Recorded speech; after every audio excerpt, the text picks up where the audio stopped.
What do you go through to put that on, Seth? I mean, other I mean, it's it's musicians are tough. comedians. We like to have musicians and comics. We have musicians sometimes are harder to pin down. Comedians, we know a lot of stand-up comedians. We had Miley Cyrus there this year. Bruno Mars performed the first year. I think he had some community service. Maybe he was working off. And so that's always something I look for is celebrities getting arrested that I'm a big fan of. And so I think of how I can exploit that for charitable purposes. I'm praying Kanye gets arrested just to be great to have him.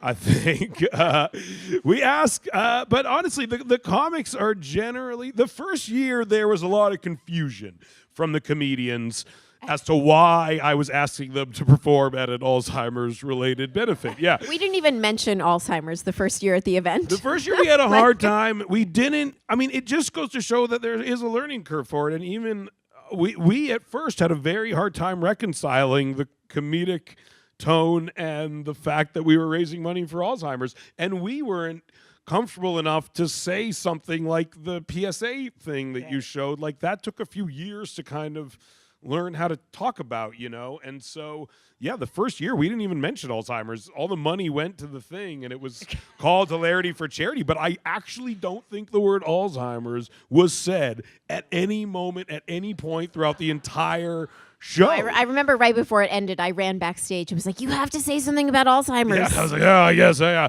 And he said, thank you for supporting Alzheimer's. Yeah, exactly. And even it just it just seemed like a bummer. And so and then we learned how to talk about it better and how to incorporate it more and how not to be afraid of it and how to kind of be tasteful with it and to construct the night in such a way that it wouldn't kind of comedically destroy everything.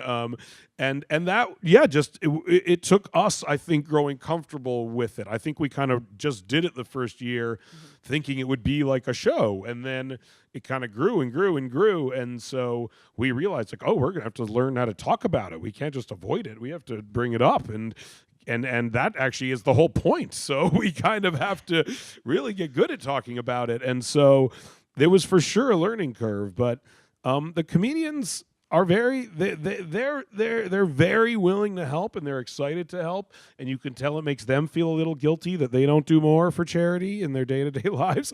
And musicians are tough though. They're crazy.